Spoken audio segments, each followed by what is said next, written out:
नमस्कार दोस्तों, एक बार फिर आपका स्वागत है आप सभी का अपना YouTube चैनल JCG के एकता पर। दोस्तों, आज हम जानेंगे कि कैसे भगवान शंकर से मिली सती, क्या थी इनके अस्तित्व की कहानी। दोस्तों, पौराणिक कथा के अनुसार दक्ष प्रजापति की सभी पुत्रियां गुणवान थीं, लेकिन फिर भी दक्ष के मन में संतोष नहीं था।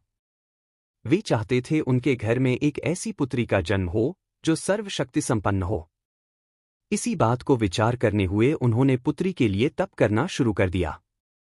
तप करते करते अधिक दिन बीत गए तो भगवती आद्या ने प्रकट होकर कहा, मैं तुम्हारे तप से प्रसन्न हूं। तुम किस कारण तप कर रहे हो?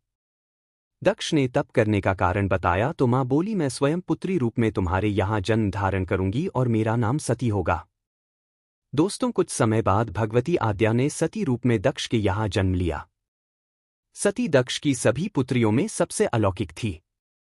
सती ने बाल्यावस्था में ही कई ऐसे अलौकिक आश्चर्यचकित करने वाले कार्य कर दिखाए थे जिन्हें देखकर स्वयं दक्ष को भी विस्मयता होती रहती थी।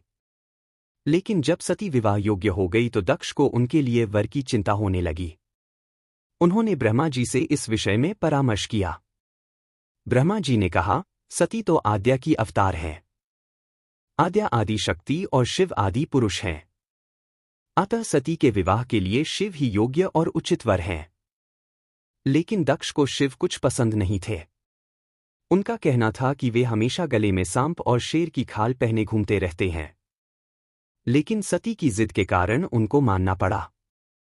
अंत में सती का विवाह भोलेनाथ से संपन्न हुआ। दोस्तों, एक बार देवलोक में ब्रह्मा ने धर्म के निरूपण के लिए एक सभा का आयोजन किया और वहां सभी बड़े बड़े जन शामिल हुए। जब सभा में दक्ष का आगमन हुआ तो सभी देवता उठकर खड़े हो गए, पर भगवान शिव खड़े नहीं हुए। उन्होंने दक्ष को प्रणाम भी नहीं किया। दक्ष ने इस बात का बहुत बुरा लगा। केवल यही नहीं, उनके हृदय में भगवान शिव के प्रति ईर्ष्या की आग जल उठी।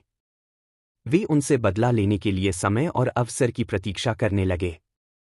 दोस्तों, राजा दक्ष ने एक बार यज्ञ का आयोजन किया और सभी को बुलावा भेजा, लेकिन भगवान शिव को नहीं बुलाया।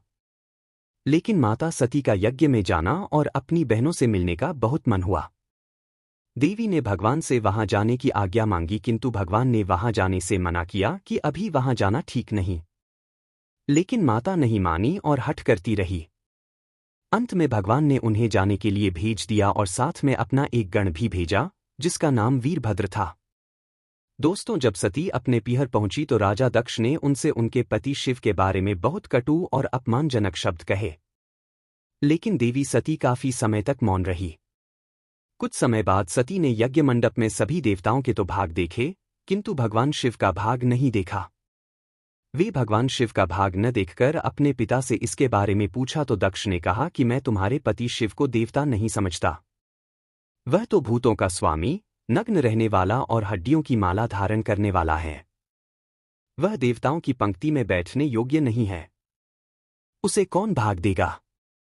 इन बातों को सुनकर सती आंखें क्रोध में लाल हो गई और वो कहने लगी कि जो क्षण मात्र में संपूर्ण सृष्टि को नष्ट करने की शक्ति रखते हैं, वे मेरे स्वामी हैं। नारी के लिए उसका पति ही स्वर्ग होता है। जो नारी अपने पति के लिए अपमानजनक शब्दों को सुनती हैं, उसे नरक में जाना पड़ता है।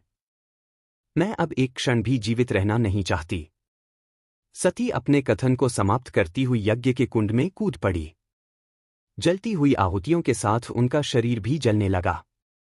दोस्तों, ये सब देखकर वीरभद्र ने क्रोध में आकर दक्ष का मस्तक काटकर फेंक दिया। जब ये बात भगवान शिव के कानों में भी पड़ी तो वे प्रचंड आंधी की भांति कनखल जा पहुंचे।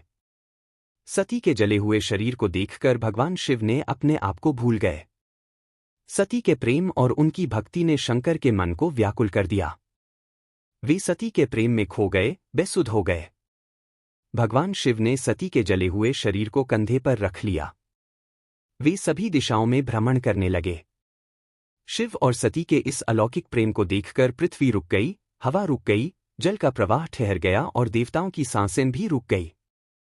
ये सब देखकर भगवान विष्णु आगे बढ़े और अपने चक्र से सती के एक एक अंग को काट काट कर गिराने लगे।